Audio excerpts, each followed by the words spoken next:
글로벌 이슈 통해서 우리 장의 투자 포인트 짚어보겠습니다. 한국투자증권 김권진 팀장 자리해 주셨습니다. 어서 오세요. 네, 안녕하십니까?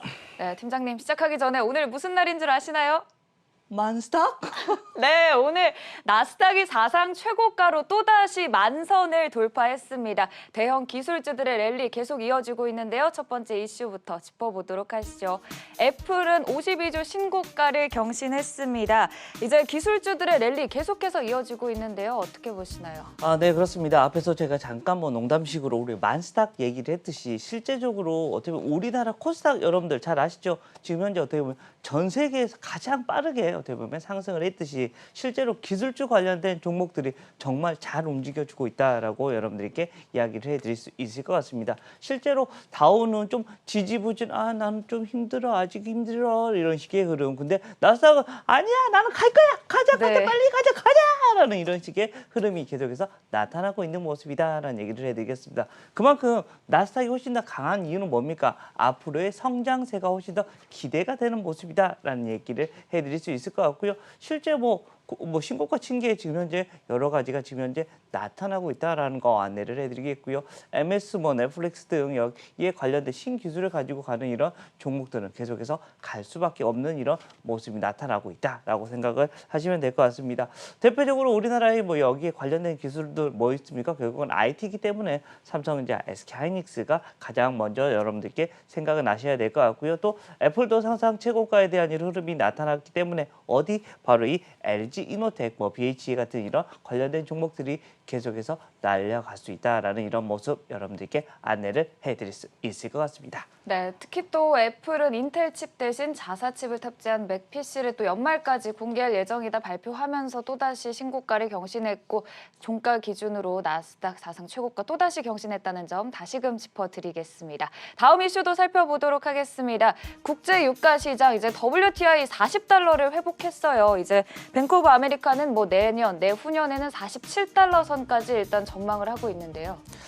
네, 그렇습니다. 어떻게 보면 유가가 지금 현재 위로 올라오기 위한 이런 여러 가지 방향이 나옵니다. 네. 바로 공급 쪽에서는 계속해서 미국 쪽에서 시추를 조금씩 좀 줄이고 있습니다. 이것 때문에 공급이 좀 줄어들고 있구나라고 생각을 하셔야 될 것 같고, 오늘 이런 이쪽 저쪽에서 얘기가 나오고 있는 게 뭐냐, 바로 수요가 조금씩 늘어나고 있다는 겁니다.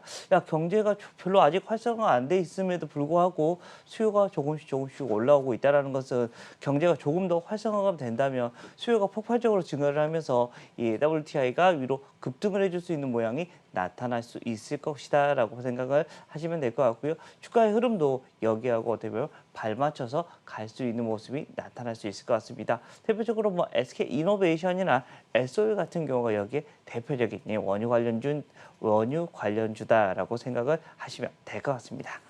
네, 코로나19 재확산에도 경제 셧다운은 없을 것이다. 이렇게 못을 박으면서 다시금 원유가 수요가 조금 회복되면서 국제유가 시장 역시 상승세 이어지고 있다는 점 짚어드리고요. 다음 이슈도 살펴보도록 하겠습니다. 이제 버진 갤럭틱, 나사와 협업한다고 밝혔는데요. 이제 국제우주정거장까지 우주 비행사들을 훈련시킬 수 있도록 협업을 체결하겠다 밝혔는데 지난 시장에서 또 15% 급등해줬어요. 네, 참 부럽다라는 생각을 먼저 하고요. 정말 이제 우리 우주로 갈 수 있는 건가요? 네. 라는 생각을 저는 해봅니다. 신혼여행을 우주로 가고 싶어요. 축하드립니다. 네. 네. 그 신혼여행을 가기 위해서는 뭘 해야 된다? 그러면? 결혼을 해야죠. 결혼을 하고 나서 또 뭐가 있어야 돼요? 돈이 있어야죠. 그렇죠. 돈이 있어야 됩니다. 우리 한국 경제를 계속 열심히 봐주셔야지 여러분들이 된다라는 거 얘기를 해드리겠고요. 실제 돈이 있어야 됩니다. 아직까지는 비싸더라고요. 아직은 대중화가 안 돼 있는 상품이기 때문에 여러분들 어찌됐든 신혼여행으로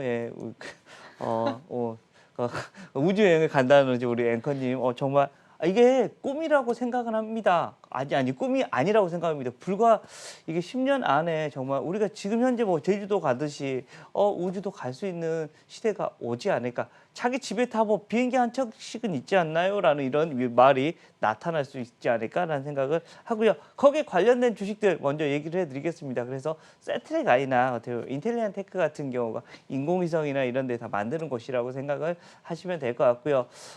이쪽 라인은 정말 미래에 무궁무진무군한 이런 여러 가지 이런 이런 성장성이 분명히 있는 곳들입니다. 바로 세트랙 아이 그리고 인텔리안 테크가 여기에 대표적인 주자가 될 수 있다라고 판단하시면 될 것 같고요. 저 주가에 대한 흐름도 계속해서 가보자라는 거.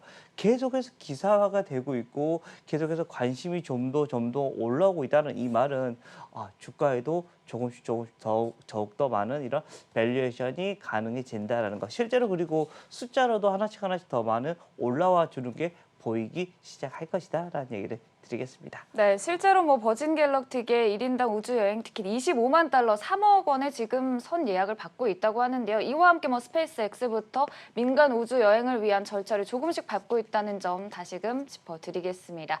자, 그리고 오늘장 관심주 마지막으로 저희가 살펴보도록 할 텐데요. 오늘장 관심주 베스파를 들고 오셨는데 제가 차트를 보니까 네네. 이게 코로나19 이전부터 조금씩 하방을 향해서 오고 있거든요. 이 부분에 대해서 어떻게 보시고? 네, 그렇습니다. 저도 이것을 픽을 하면서 해도 될까? 우리 네. 앵커님 이 얘기인데 제가 사실은 대부분 어떤 종목들을 얘기하냐면 이야 위로 올라가고 있는 것들을 대부분 네. 이야기를 해드립니다. 근데 이 종목은 더 이상 뭐 빠질 게는 없을 것 같다라는 생각을 하고 여러분들 TV 애니메이션 같은 경우 많이 보실 거라고 생각합니다. 실제로 이 베스파에 나오는 이런 캐릭터나 이런 스토리가 어떻게 보면 이제 하나의 IP가 지금 현재 될 것 같습니다. 사실은 이런 중소형 이런 게임사들의 이런 성공이 사실은 어렵습니다. 근데 이 회사 같은 경우는 나름 1,000억대의 매출을 가지고 그런 한 게임에 1,000억대의 어떻게 보면 매출을 가지고 있는 게임이고 특히 얘들이 성공한 지역이 어디냐면 바로 일본입니다. 일본 쪽에서 다음 달 10월 달 정도에 애니메이션이 이제 발표가 될 건데요. 이 회사의 어떻게 보면 게임 캐릭터 그리고 스토리를 가지고 이 애니메이션을 하나 만들어집니다. 실제로 그때 반영이 되기 시작하면 다시 한번 일으켜질 수 있는 이런 숫자가 나타날 수 있을 것 같다라는 겁니다. 그만큼 앞으로의 기대가 훨씬 더 클 수 있는 회사가 된다라는 거 안내를 해드릴 수 있을 것 같고요. 또 게임주 하면 항상 뭘 기대해야 된다? 결국은 신작을 기대를 해야 되는데요. 하반기 때 신작이 우르르 이제 이렇게 나타날 수 있다라고 합니다. 이 말은 하반기에 주가에 대한 흐름이 더욱더 좋아질 수 있다. 즉 하반기에는 뭐 애니메이션도 나오고 신작도 나오고 어떻게 보면 뭐 두 가지의 어떻게 보면 이런 긍정적인 이슈가 지속적으로 나타날 수가 있다라는 거 얘기를 해드릴 수 있습니다. 실제로 하반기 계속해서 내려가고 있다는 것은 손절 라인은 이거는 꼭 잡고 여러분들이 혹시나 매매를 하실 거면 매매를 하시면 좋을 것 같다라는 얘기를 다시 한번 드리겠습니다. 네, 이렇게 또 하반기 신작 출시 기대감과 함께 오늘장 관심주 베스파 꼽아주셨습니다. 지금까지 한국투자증권 김권진 팀장이었습니다. 고맙습니다. 네, 감사합니다.